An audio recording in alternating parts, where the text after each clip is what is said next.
Hey everyone, I'm Eric. This is my wife Julie. We are the Blended Life, and today we are going to be talking about... We're going to talk about how to handle a child that acts out and struggles with not seeing their bio dad consistently, and maybe he isn't the best person either. We're also going to discuss how I got into coaching and the difference between life coaching and therapy. Is there a difference? There is. There's a huge difference. We're going to drop a couple marriage tips, couple life tips. It's going to be all about the tips. All right, just the tips coming up.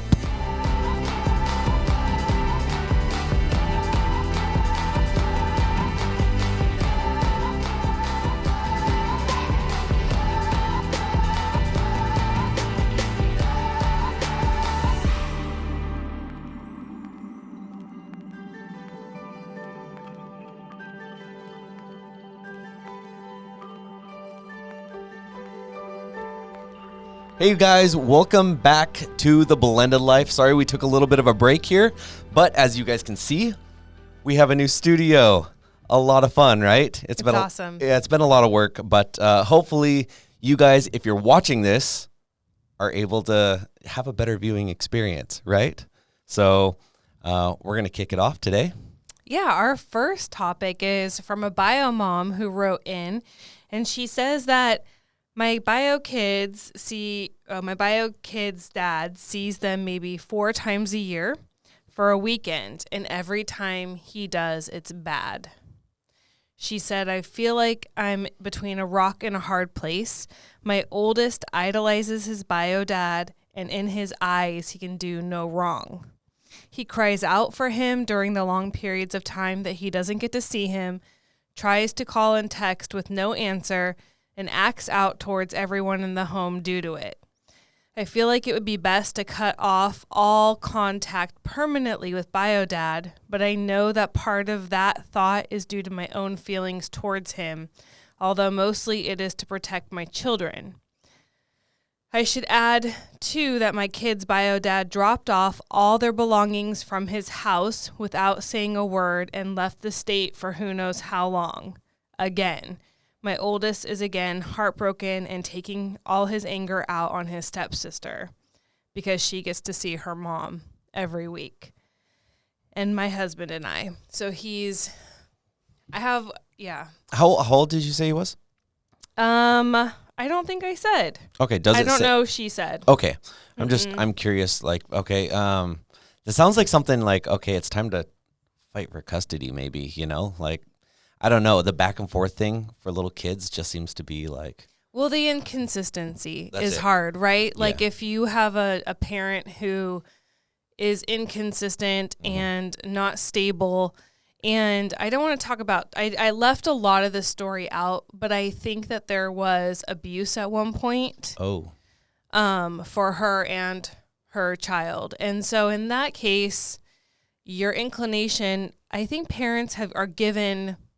intuition, you have a gut feeling for a reason, and it's kind of like you are the protector of your kids, more than you're trying to cater to their feelings. And it's hard when kids act out, right? You really want to stop it or to placate them or to make everything better, but sometimes you just got to rule with an iron fist and protect them. Right. At all costs. So I have a few suggestions. One is take this to a judge, take the custody to a judge and put it in a judge's hands. So it's not even yours, right? Like if you're wrestling with this, but you have an inclination, but I feel like by giving it to a judge and presenting all the evidence and seeing where it lands you is helpful.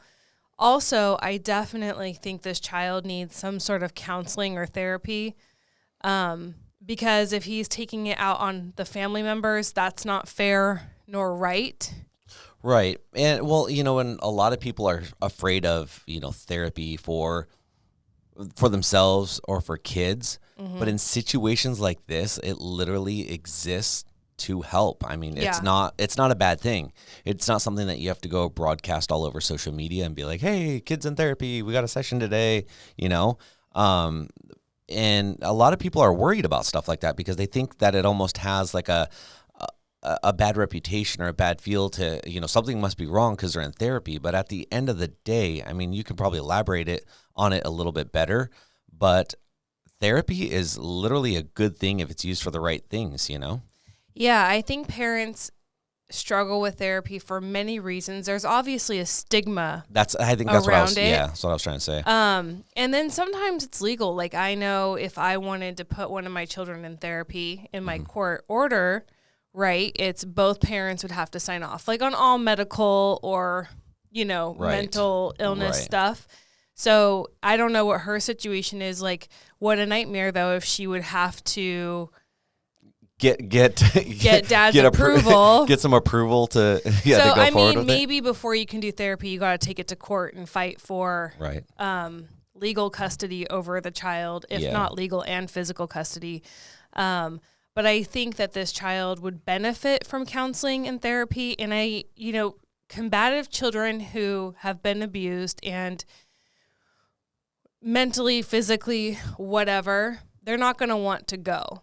Right. And so what parents often do is they cave because I can't force my kid to go. Right. I can't physically. And it's like, I feel like that's a poor excuse because your kids only live in your house with all the pleasures and video games and screens and luxuries that they're afforded. Right. The second you may physically not pick them up, but the second you're like, okay, I'm not playing this game. So here's the deal. If kids are acting out, you take everything away.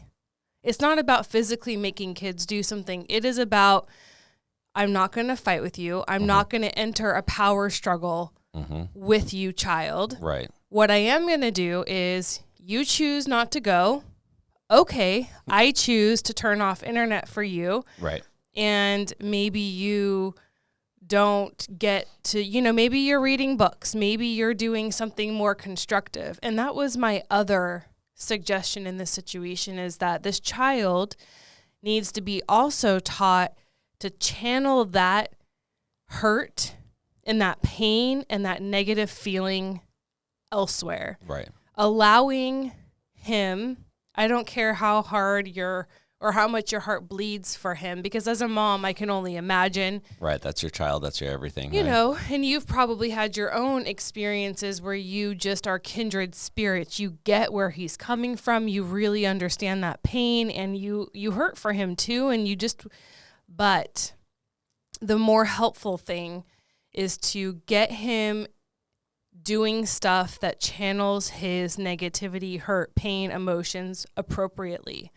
So I know I've talked about this a lot, but it's a really good reminder. You have to teach kids how to get out their aggression, to get out their anger. Kids aren't born knowing how to appropriately deal with emotions. They get emotions and all they can think to do is hit a wall or yell at someone because that's in our innate instinct, right? Well, the other thing too, I feel like a lot of kids are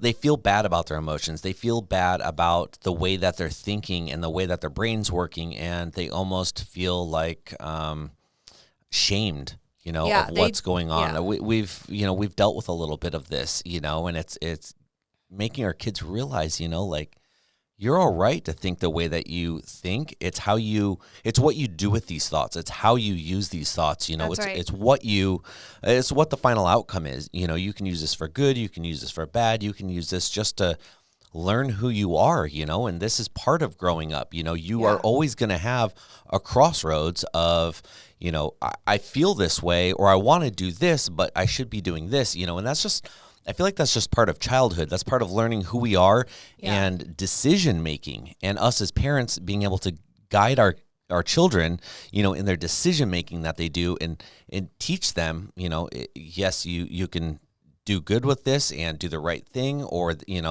this isn't the best thing to do, with the way that you're feeling. So and I think screens right now are a huge disaster for kids' mental health, especially kids that are dealing with trauma. So I think that if you're, physical activity is a great way It's healthy. It's good for you. Sports, Yeah. walking, running, karate, swimming, playing basketball outside, throwing catch with your child, anything that's outside and active or out of the home, an active dance. It is a great way to get your child to channel energy differently, and it's healthy, right? With screens and YouTube, I've seen this with our kids, and you can go down a rabbit hole. It sucks them in, and you're like, before and you know, hours later, they're like zombies. Well, yeah, exactly, and it changes their mood. Yes. And another thing that, as you're talking about this, in getting outside of the house, but when they are in the house, something that you and I have talked about a lot, and I didn't grow up with a lot of knowledge on it, and I still have poor habits because of it. But eating habits and the matters. way I feel like it all matters. And I mean, scientifically, eating, I mean, again, you can elaborate a little more on that as you've studied this type of stuff and know these type of things. Most of what I know about eating habits and stuff like that has come because of you. I mean, I have had the worst eating habits growing up, like, thank God for hockey and metabolism that I don't know where it came from, and just a little bit of active, because the way I eat, like, I should be grossly overweight, and I should probably be dead. Yeah. Well, I'm so glad you brought that up, because the more chemicals we put in our bodies, right? It changes our brain. Like, I'm a walking petri dish. Yeah, I mean, it changes chemicals. the chemicals in your brain. Right. I mean, look at you people. Some people can't tolerate, red dye number 5 right. or whatever. I think I was one of those kids. They lose their shit. Yeah, Sorry. I did. I still do. So, but that's the thing. Like, if you can just get processed foods out of diet, that changes mood. Yeah, it's not happening for me. Sleep. Sleep is a huge thing for mood. How am I not dead? But, like, when you're dealing with a child or anybody who's going through trauma, right, who's dealing with depression, yes, who's and maybe before you can even get to counseling, you just work on getting enough sleep, drinking enough water. Water consumption is a huge game changer for mood and for health. Eating healthy. Physical activity. I know we all know this, but it's another thing to go implement it. But you will find that this helps children. Yeah. Well, you know what? I mean, not even just children, but us as adults. If these are things that like, you're like, oh man, I feel tired every day. I feel lazy. I don't feel like anything. Talking about or not or preaching what we practice what you preach. You have to live it out too, sure. Okay, but at the end of the day, like, you are the one living this out in our household better than anyone. You have cut out. How long has it been now since you've cut out sugar, and your diet has changed, your exercise has changed? Tell us a little bit about that real quick. Because we're talking about this, and I feel like we talk about a lot of things because they're in front of us. But I mean, this subject is practicing what you preach. Yeah. Well, I mean, listen, when COVID happened and I lost my career and cut ties with some family, and my life was pruned of and the gym closed. Yeah. Like, career, money. I mean, you're sick of the car talk, but like I couldn't afford my car. I had bills. Like, I'm like, I don't know what I'm going to do with all these bills. My life security that I thought would set us up for life was gone. Like, it was a really, gyms closed, and I was a huge gym goer. You and Jim had a thing. Me and Jim. But it was a really depressing, scary, oh shit moment that I had no idea what was next. And it snowballed quick. I mean, it was one like, on top of the Yeah, it was like all within a month. Everything, our entire lives had changed and like was turned upside down. It was like, all right, everything we need changed. to rethink things. That's but right. What drove you to? So gyms closed down, and one thing about me, like, I'm no little girl. I'm not small boned. That's not lost on me. I'm small boned. I'm 5'10", you know. And a half. I'm not fat, but I'm not skinny. Like, but you're very, very fit. So but you have to, right? But I work at it. You work. You I work hard to be this big, right? So that's what the joke. But for like when the gym closed, and I've always known for my mental health, always has been since high school. I think I started working out. I was a dancer my whole life, but then high school hit, and so I always knew that being not athletic, but breaking a sweat, getting my adrenaline going, the endorphin release, like that, I had known for me was a really big part of mental health. So when gyms closed down, I'm like, I got to figure out something. So I started running because that was free and outside. And then we got a Nordic track bike. We mean you. I got a Nordic track bike. So I was like, I'm not a person not to do something about a situation. I feel like I try to do something about it. So with that, came a career change. Yeah, right. So I was like, what am I going to do with my life? Right. So do you want me to tell that whole story? Yeah, you know what? I feel like people... I feel like people want to hear this because it's the real you. It's a lot of the reason why we're here. My palms are sweating. And what you're doing. I'm like, oh God. Okay, well, that's fine. So I was working out and trying to figure out what I'm going to do with my life, right? So I've always wanted to be a therapist. Right. So I thought, hey, I have my bachelor's degree already. I'll go back to college and I'll go be an LMFT, licensed marriage and family therapist. And I'm like, I have friends who are licensed marriage and family therapists. I'm a 10-year veteran of therapy. I love therapy. I went to therapy today. So it was something that I love, and I was like, I'm going to do this. Right. So I go start calling, I'm looking up how to enter programs, and it was like $60,000 for 2 years it was going to be 2 years, like $60,000, and it was full time. So there was no hope of working. But you didn't have a job at this point anyways. The thing is, you already have, you touched on it for a second, but you already have graduated college. You have a degree. You've had a career. Yeah. You just decided hey, I'm just going to everything. Well, not you decided, but life decided, hey, we're going to change things, Yeah. And so it just that route wasn't financially responsible for our family. And we still have all these kids and so much we're doing personally and a marriage, so I'm like 2 years of school full time. Right. And not having an income for 2 years, or trying to get a job and do school full time and have our family and do, it was like, I just didn't think it was in the best interest of our family. So then it was like, well, what else could I do? So I'm researching, I come across health and life coaching, life and health coaching, whatever way you like to say it. And it intrigued me. I was like, well, what is that? And so I started looking into it.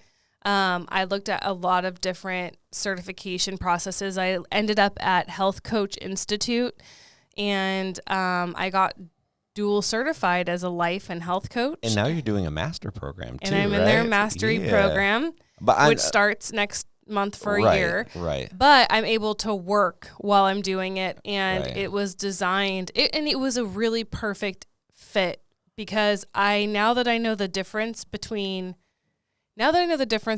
life coaching and therapy, what is the difference? Because this side of it. I feel like a lot of people are like, oh, a health coach, what a joke. You can go online, get a certificate, and boom. And at first, I thought that too. That's what you thought. Honestly. And you were like, oh, great. I need to be kind of certified. And then you get into this program, and it's like, this is no freaking joke. You're working day and night, for the last year straight, and now, people can't see it, but you have a beautiful office.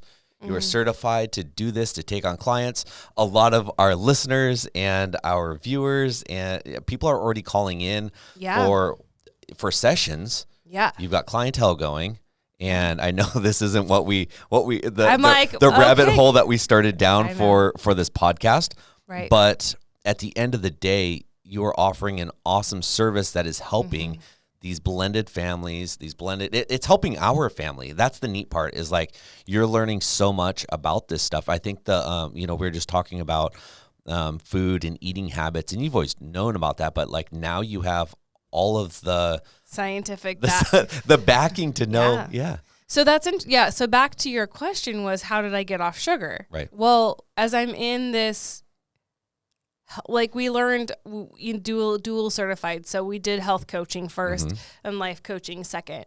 So in health coaching, we learned about like, obviously eating, but like sleep and hydration and stress and anxiety and how to fix all that. All the things. Yes. Where do I sign up? Yeah. Right. And so part of that was I experimented I was only going to give up sugar. I'm just curious, right? Because one thing about coaching is we approach everything with curiosity, not judgment. Yeah. So, and that's different. I love that because we're just curious and we're trying to get answers, and that leads you to it's really neat. But so I was like, okay, for 7 days, I'll try not to eat like processed sugar. And so it wasn't completely clean. Like, was it a full 7 days, or was it? I remember like it being like a month. Well, it started off 7 days. Okay. And I'm like, I just want to see how I feel. And it was like, I'm not having any sweets, no candy, no baked goods, but like. We love our candy. I love our candy. I have unsweetened almond milk, but it's really good. But there's foods that do have sugars in them, like pasta. You know what I mean? Like, yeah, I'm like not so you haven't cut it out, like but I'm like just at the end of the no day, sugar that I add or you used to eat like Sour Patch Kids and cinnamon rolls. Oh, and cinnamon. I love cinnamon rolls. Yeah, I haven't done that. Maybe dinner tonight. So what started out is part of like an experiment I did as a student. I've just stuck with because I felt better. That's what you say. So sugar. One thing about sugar, it's very inflammatory, and so like I would notice. Like I couldn't get my wedding ring off. Right. Type of thing. Right. Like kind of like salt. Yeah, but is that a problem? Or? Well, depends where you're going. Right. But like that would bug me. Like my wedding ring always felt tight. I hate that. I just felt bloated a lot. You know what I mean? Like just uncomfortable. My skin was breaking out and like red. Like I just felt very, like my skin color was very red. And so I was just, what I was learning as a health coach, I was like, well, I'm just going to try it for 7 days. And I just haven't looked back. That's crazy. So how long? I just felt better. Yeah. How long has it been now? I'm like, I don't know the answer to 7 months. Oh, has it? It feels like it's been longer than that. I think. Huh. Okay. Maybe. Yeah. So for me, it worked and something, and so that's kind of that. But the difference between coaching and therapy was another question that came up that I want to answer. Yes. So therapy is super important. Therapy is more past focused, where you're processing traumas that have happened to you or figuring out why am I this way? And that's important. Therapists can diagnose you with depression. Coaches don't diagnose, right? We don't diagnose anything. Right. So therapy is super important for, processing trauma, working through things in your past. Well, like we were just talking about at the very beginning healing. Of this. Yeah, the kids, that's dealing with something. Important. Yeah, he doesn't necessarily need a life coach. No, no. He needs to be healed. Right. He needs to get right with his everything. Parents are his life coach. Everything that's happened right. so far. Yeah, life coaching isn't necessarily normally for a child, right? Yeah, and the great thing about therapy and actually life coaching too, one thing that is super important that they have in common is confidentiality. Kids, it's a little bit different, but like for adults, it's nice to have a safe place to go open up and be vulnerable and know that it's not going to be gossiped about. Right. I don't know whoever my client is. I don't know their family. Right. I don't know their kids or stepkids or in-laws or husband or what. I don't know. And if you run into them in public, say, how's that work out? If So my clients actually don't live in our city, Okay. which I love. I love that I'm able to coach anyone. But you will take clients in the city, right? Yes. So say one comes up to you. So for like therapy and for me, the boundary I place around that would be, you want to come up to me and acknowledge me, awesome. But I won't acknowledge you first. Some people don't tell their spouse they're seeing a life coach or they're in therapy. Some people, it's shameful. There's still a stigma. They don't want that, or they want it. So it's kind of like that. And it was with my therapist too. Like he would always be like, come say hi to me. That was one of our first conversations, you know, because we're in the same community. But he's like, you don't have to, it put me at ease. Like, you don't have to worry that I'm going to come up to you and be like, hey. I'll see you next session. Type of a thing. Yeah, so it's kind of like the client leads. Like if my client introduced me to their spouse and said, hey, this is my life coach, Julie, I wouldn't be like, deny it or walk away. I'd be like, oh, cool. Hi, nice to meet you. You know, what if they're like, this is my dominatrix, Julie, and like totally makes up like some crazy name? Then I'd pull the whip out of my purse and my handcuffs and ball and gag and say, are you ready? Whack him over the head. Get down and give me 20. Oh. Gag and ball and gag? I don't know. Whatever I'm a really bad dominatrix. Don't hire me. But back to the difference between therapy and coaching. So therapy, I kind of explained that. Coaching is more goal-oriented. So it's more, what is your truth? So I help clients figure out what their truth is. Give me some examples. So, well, let me finish and then you might understand. Okay, so what is your truth? Yeah. What are your desires? What do you want? And how are we going to get you there? Okay. So it is a lot of, we set goals and we break it up into small pieces. So basically, it's all about forward moving. It's about getting you to where you want to be. It's about your truth, meaning what does the best version of Eric look like? That's different than what be the best version of Jim or the best version of Joe or whoever else. And so it's just accessing your truth, making a decision about it, and then going for it. Okay. And having the support and accountability. So like the 3 pieces of coaching is the right system. And the right system means the right steps in the right order. Right. Like having a plan and having structure. And the sessions I have are specifically designed around human nature. So which is neat, but you've also tailored them. And I haven't seen them, but you've tailored them, right? Specifics. Yes, to step parenting. Yeah. So I can coach on, and I don't want to pigeonhole myself. Right. I can coach on a lot of different things, but yes, step parenting transformation. Also, if you were a bio parent in a tough blended family situation, I could help coach that too, because that's really hard. Right. As well as step parenting, it's all hard. But so yeah, it is about trying to figure out how to show up in a new way and do life in a new way. And be the best you can be. Yeah. Life coaching is all about transforming fear into personal power, because fear in life, when you get blocked in life, 99.9% of the times it's fear stopping you. So we work through that. And it's, I don't know. Yeah. Wow. That's kind of the difference. The gist of it? Yeah. I like it. Okay. Sorry, we kind of went on a little bit of a tangent. No, but that's good, because, I mean, if you think about it, like if you had like plugs, it's like a complete circuit. Yeah. You know, you had therapy and you had life coaching and you kind of plugged them together. Yeah.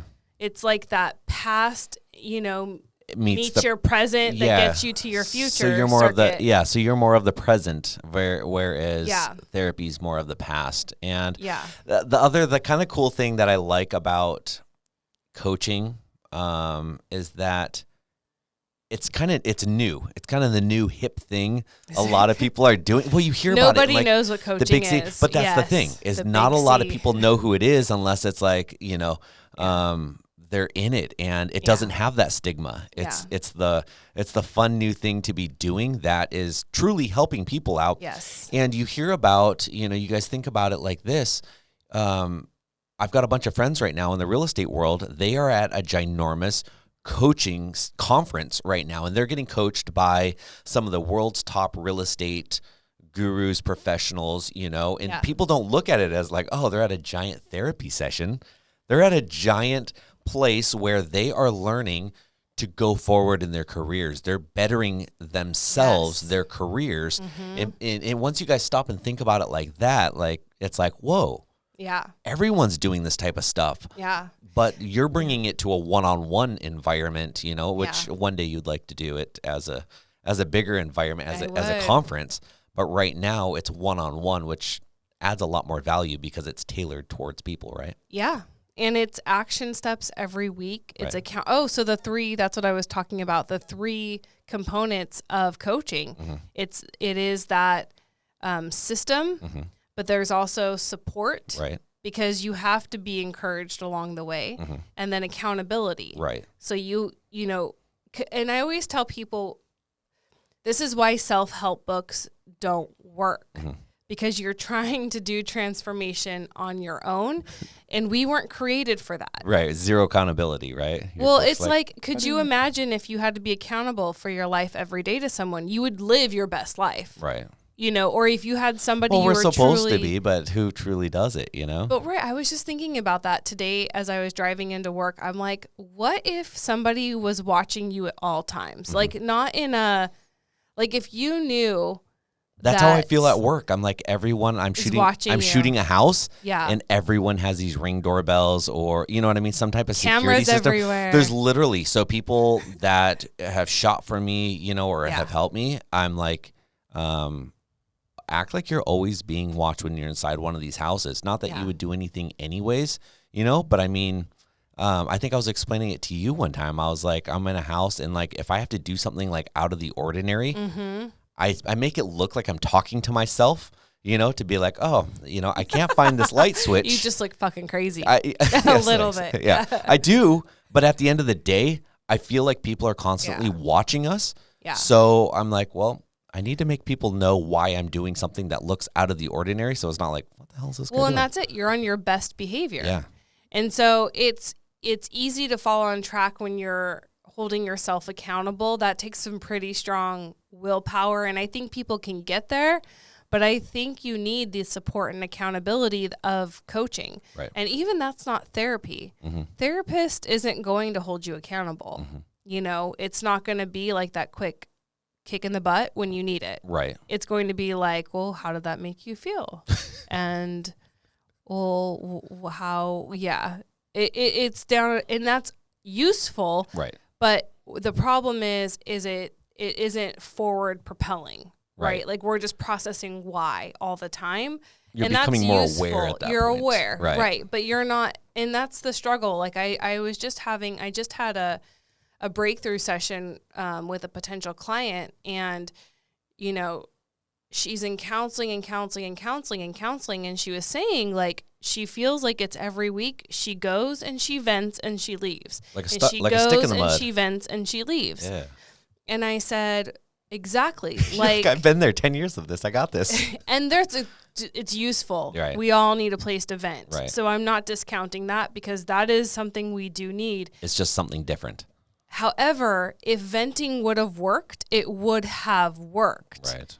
Like, you're not in a better space. Nothing is getting fixed. You're not showing up in a new way. Nothing is changing, right? All you're doing is having new stuff to vent about each week. And is it really new?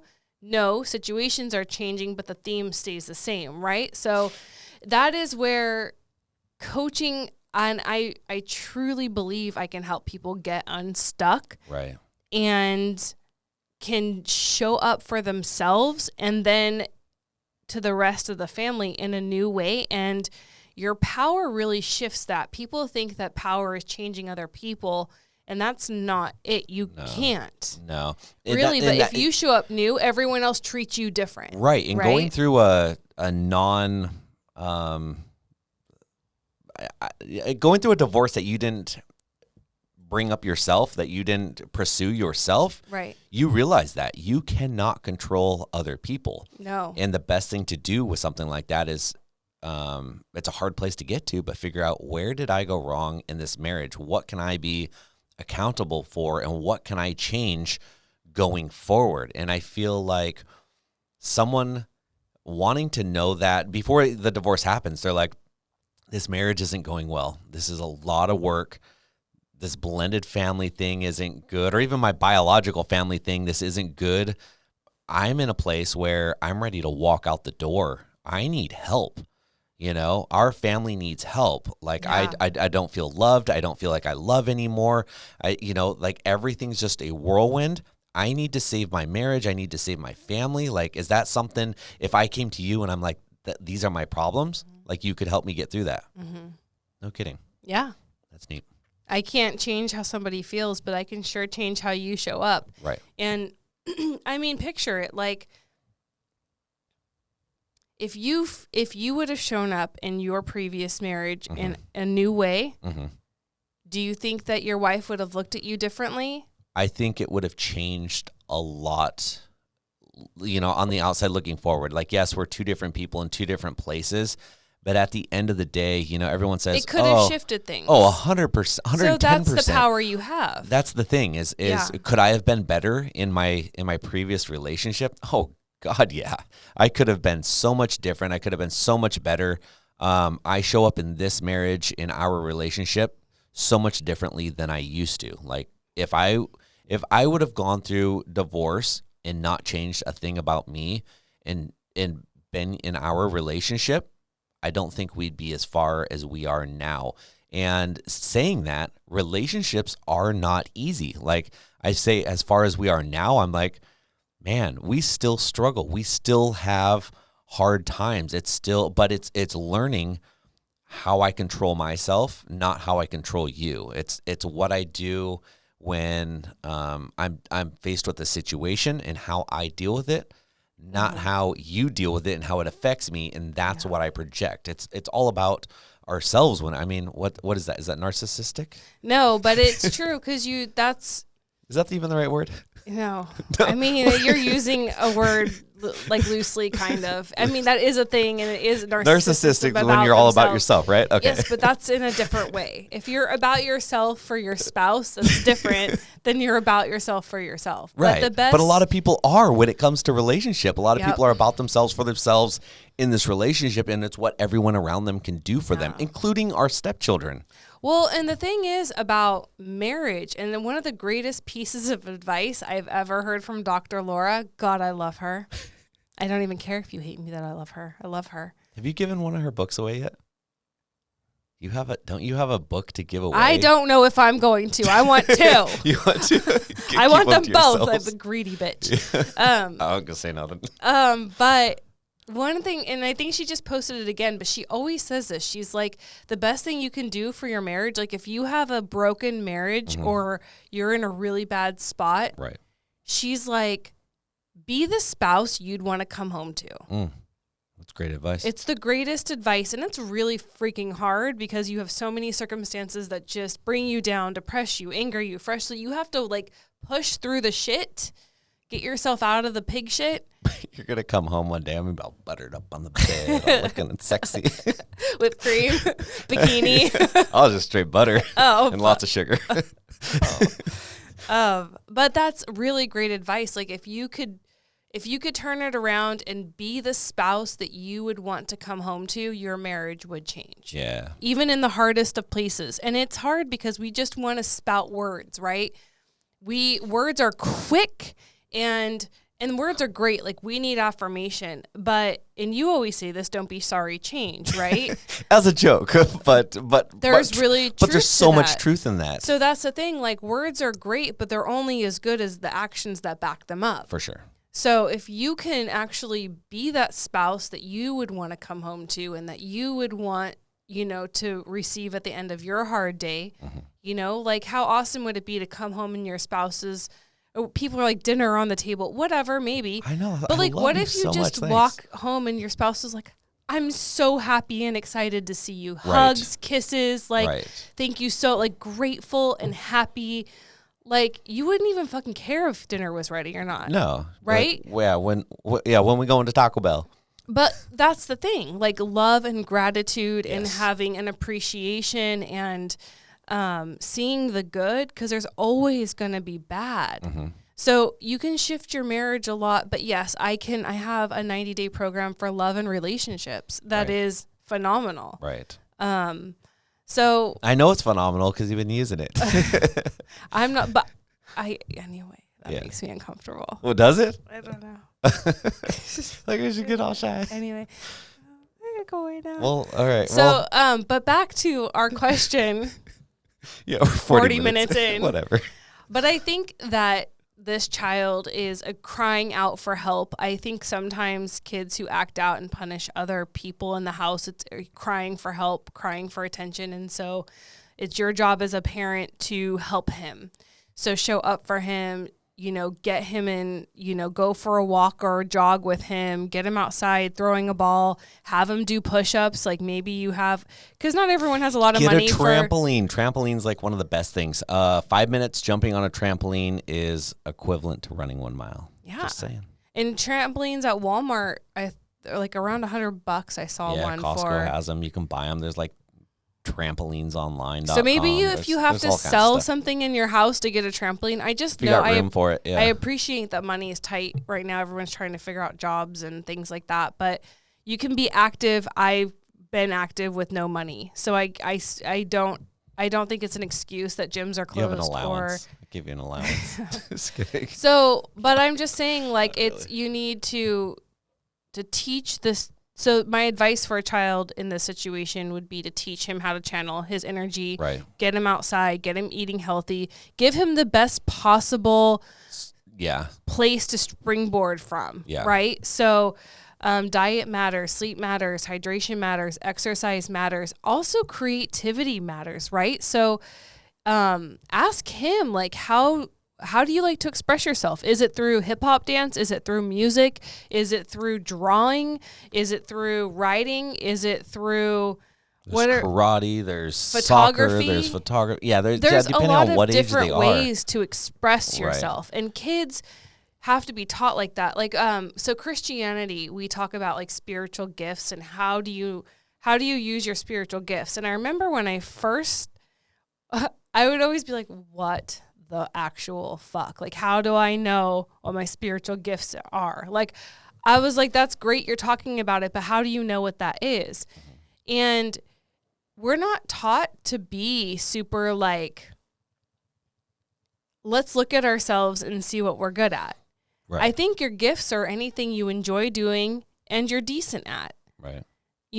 That makes you happy, so I think that tapping into that, kickboxing's a wonderful thing for kids who need to get aggressions out. And I don't know. So I think it's all about helping him do life differently, because what you're allowing him to do isn't helping him, right? Like how he's living and existing in this situation isn't working, or it would have worked. So you need to change it up. And maybe if you know that this child is better protected in the care of your house, then your number one job is to protect his well-being, mentally, physically, emotionally, and take it before a judge, counseling.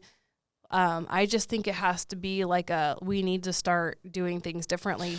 And it might mean the family does it together, which is great. Right. Like, you know what? Another thing that I see that kids need, that we always talk about as parents and husband and wife, is affirmation. Kids need affirmation. They need to be told that they're good. You're good enough. You're smart enough. And doggone it, people like you. Remember that? What was that? Saturday Night Live? Anyways, that's a funny one. But kids truly need affirmation. Kids need to feel loved.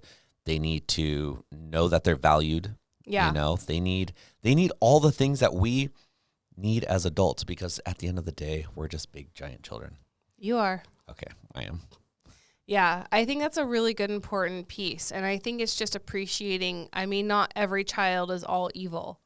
And they might really get on your nerves and be annoying and cause problems, but you have to be able to find the good for your own sanity and also for theirs. Because the more that you push back, the more they're going to push back. And then you're just in a giant, there's so much distance and there's so much you can cut tension, Mm-hmm. it just builds. But Yeah. also something that we learn, in life coaching is that what you appreciates. Right. So if you're telling a child how smart they are, Mm-hmm. they're going to be like extra into getting good grades Right. or like, Yes. Yes. so what you appreciates. Right. And so that's a really big thing. And for your spouse, this is relationship stuff across the board. Too, yeah. If people tell you, I mean, your boss tells you at work that you're good at something, you're going to feel better doing it. You're going to want to do it, and you're going to want to do it as best as you can. But that's also like a trick as being a boss or, being a manager or a team leader or anything, affirmation. You tell the people around you that they're good. It's encouraging. And when people get encouraged, they're encouraged and they do better, Well, and that's with kids. Like if you tell a kid they're bad, they're going to believe they're bad and then they're going to act bad. Right. And I think that's what we do as step parents and parents when we're really frustrated. We're like, you're just a bad kid. And then they're like, I'm a bad kid. I'm a bad kid. So fuck you. I'm bad. I'm bad. And then as teenagers, it becomes a problem. Because that's just the way I am. And that's what just they've been who told. I am. And that's been instilled in them. And it matters. You see this in like prison movies. People are like, man, this is just who I am. That's just why I am. We know what Eric watches. Prison movies. Yeah. But, like people going back to jail, like, forget about me. That's just who I am. It's like your love stories. It's like it's going to happen. This person got out of jail. They're going to kiss one time. That's it. Just once. One kiss at just the once. end. Yeah. It's a big struggle till that kiss, though. Oh, my gosh. Cliffhanger. You don't know if it's going to happen. You know it's going to happen. But you don't know, but you know. You know. So good. Oh, gosh. That's why I don't watch these things. Squeaky clean. All right. But the same. So, but if you tell a kid on the flip side, that they are good and they can do it, they start to believe in themselves. And we think that kids are just born with confidence. And they're not. They, nature and nurture. Mm-hmm. Something that I was talking today with not a mutual therapist, but like a therapist today. Mm-hmm. And we were discussing just in general step parenting and step families. I'm always picking her brain. Yeah. Like, give me advice or what do you think, Yeah. And it's interesting that kids, so when in this situation too, because when kids are super either clingy to a parent, like if a child's super clingy to one parent, it's usually because they're not being nurtured by the other. Right. And it explains a lot. So he's probably like, and that's usually with a mom situation. So like if a mom, because moms are supposed to be the nurturers, it's just how we're made, right? And if a mom is checked out as a nurturer or has been, the child will be clingy, extra clingy, or needy, or like physical, like always have to have that physical touch in the other home. Mm-hmm. And I was like, oh, that's interesting. And that made me, I'm bringing that up now because I feel like if dad is absent and not doing the dad, like he's aggressive because he doesn't have dad as an outlet, where moms are more of the nurturer, dads are more of the like. So that's how people end up with daddy issues, then, right? Oh, I've got such daddy issues. Such daddy issues. Yeah. Swoop. But so it's interesting in this too. I think a lot of why I think it's important to understand why he's behaving this way, and I think there's a good. More than just dad's a dick and here and there and not a good person. It's more than that. It's because of that inconsistency and he's not getting something that he should be getting from a father figure that would be, or, not a father figure, but like your dad. Forget about me. This is just the way I am. And he took off. Is that how it goes? I don't know. I don't even know what you're talking about right now. Quite honestly, I'm smiling, nodding. The prison movies. But he's like, I'm not cut out to be a dad. You hear that all the time. Like the dads. What in prison movie is you're not cut out to be a dad? I'm just talking about no, but like making babies parents in prison? that leave. Anal babies. Yeah. No, but like the movies where parents are, the dad leaves because he's not cut out to be a dad and he just disappoints and comes back for a little while, and I'm like, you guys know what I'm talking about, right? Everyone knows what I'm talking about. These plots happen. It's a very stereotypical plot that like someone is there a kiss someone at the end tries of the to movie? do better and they just can't do better, and you all know what I'm talking about. Yeah. Huh. You just don't. No. We're all on the same page here. And I like prison movies. I'm all about it. What are you watching when I'm not home? 90 Day Fiance. Yeah, and when I am Hallmark home. Channel. Anyways. The Hills. New Beginnings. Oh. Did you know the Friends reunion's happening? I saw something on the news, or not the news, on the so magazine. it's on the HBO counter. Max, and we don't have HBO Max, and I'm not buying it for that. I know. I wanted like Disney Plus just because Mighty Ducks, the TV series, is on it, but I'm not buying it just for the series. I had a girls' night last night.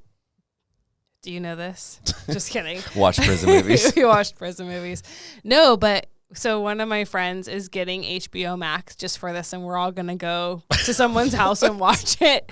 I'm Good. like, it's on my calendar. I have to watch 1, 2, 3, it. not it. No, Okay. It won't be our house. I know. Thanks. It'd be ruined if it were our house. I know. Although A would like to watch that with you. Is she gonna go watch it with you? Oh, Yeah. I didn't think about her. Wow, way to not think about the kid. It's on a Thursday. Well, I guess she's out. Yeah. She doesn't get, maybe she'll be able to watch it at her dad's. But yeah. Okay.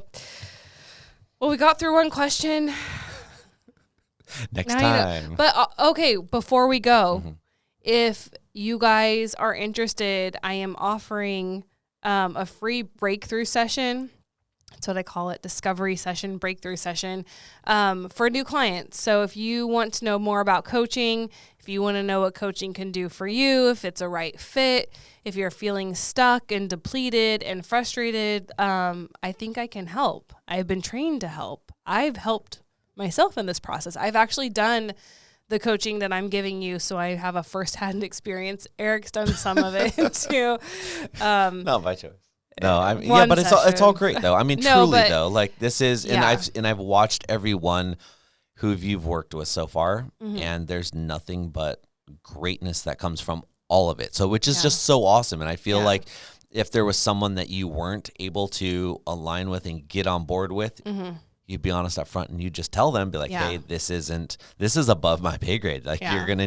you need past tense before we can get Yeah. pretense, right? Yeah, and coaching is I offer 90-day programs. So that's 12 sessions, one session a week for 12 weeks. And people are like, why 90 days? And it's a short enough time that it's not too long, Right. but a long enough time to see results, because coaching is all about habit change Right. also. So we've got to create new habits. We've got to learn a bunch of new information. We have to practice, and so it takes about 3 months to be able to fly on your own and not need a coach anymore because you've just changed. And so that's what I offer. And so a free breakthrough session is an hour with me. We talk about your life and what you want and if coaching is good. And so if you want, you can email me at becomingheardnow@gmail.com. That's becomingheardnow@gmail.com. Calling. I'll be coming here. Calling. You can also message me on Blended Life, or if you're following my Instagram, I have Becoming Heard as Instagram and Facebook, like Blended Life. So either any platform that you follow me or know of me, you can reach out. But also like to the one listening right now, that's like, I'm going to cheat the system and I'm going to get a free hour out of it. You're not going to get a whole lot out of the free hour. The free hour is right. It's a discovery session. It's discovering, is this the right fit? You what are get we a gonna whole lot. What You the do. fuck are you talking? Like a thanks. No, but now people everyone's gonna be like, No. But I mean, it's not going to transform just someone. kidding. They're not going to be like, I'm going to get 1 hour for free. And it's basically like the 1 hour you're like, this is how we're like, you kind of shape it. Right. Mm-hmm. How do you explain that? Because I don't want people calling and being like, I'm going to do one session with Julie because I get a free session, Yeah. and that's, Yeah. I'm going to waste well, and everyone's time. also, I mean, these sessions aren't bitch fest sessions. So Right. whether you do a breakthrough session or you sign up as a client, what we won't be doing is spending an hour complaining about complaining about as complaining your about your co-host. life and your stepkids, and it isn't like this podcast where you're like, let's talk about my question Right. and give me your advice. That is not coaching. That's not even therapy. That's kind of what we do this for. That's what friends are. I'm like, oh. Yeah. But I might offer sessions like that down the road, just one-off sessions if you're just like, I need to talk to someone. I'm thinking about that. But for right now, for coaching purposes, it is more about let's figure out where you are at. Where you at, dog? What you want. Like, that's your truth. Like, Right. What do you want? Who do you want to be? Right. What is the step parent you want to be? How do you want to show up for your family that's different than what you're doing now? So we kind of like define the problem. We kind of figure out who you want to be. Like, that's the discovery session. That's the breakout session. Right. Breakthrough session is kind of like, where are you stuck? What do you envision for yourself? Like, where's that gap? And let me see if I can bridge that gap for you. Or not. Like, maybe I can't help you. And I'm pretty honest about that. I'm not going to take on a client that I feel like I can't help because that's a waste of time, money, and I want referrals. So it wouldn't benefit me or you. I'm not about wasting people's time or money. But so anyway, email me if you're interested. I can email you. Send me your email address, and I will email you info if you're interested in seeing what it's about. All right, you guys. This has been fun. If you guys enjoyed this, leave a comment. Let us know what you think about everything. What do you think about this? If you didn't enjoy it, lie and say you did. Just say you did. Hit that thumbs up button. Just kidding. Subscribe, ring that bell, and keep watching. What do you guys think about the new studio? What do you think about the new studio? Is this fun? I love it. The people I've brought here are just like, oh, you guys are legit. I'm like, right. It's fun. It's nice not being in our house. It's nice having a place that's quiet, away from everyone. We don't have dogs and kids. And we can just keep rambling on as long as we want. I love it. Oh my gosh, you guys. Well, thanks for being here with us. We've got a lot more funness, surprises, always something new coming. So one day. All right, you guys. We will see you next time. We are The Blended Life. Peace out.